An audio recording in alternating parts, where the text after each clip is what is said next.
Hastanemizde randevu bulma sıkıntısı yaşanan bölümlerle ilgili yönetim olarak hem İl Sağlık Müdürlüğümüzle beraber yürüttüğümüz çalışmalar devam ediyor.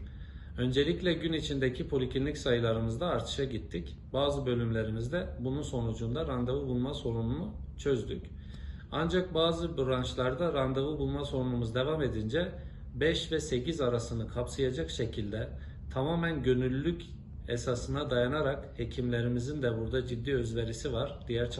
Diğer sağlık çalışanlarımızın da ve tüm çalışanlarımızın ciddi özverili çalışmalarıyla akşam mesaiden sonra 5 ve 8 arasını kapsayacak şekilde çeşitli branşlarda poliklinik hizmeti vereceğiz. Bununla ilgili özellikle kadın doğum, gastroenteroloji, perinatoloji, dahiliye, romatoloji, radyolojide ultrason çekimleri, çocuk hastalıkları, çocuk kardiyoloji, çocuk üroloji, çocuk cerrahi, cildiye, göz hastalıkları ve ortopedi branşlarında yine MHRS üzerinden randevu alarak 5 ve 8 arasını kapsayacak şekilde hastanemize başvurup muayene olabilirsiniz.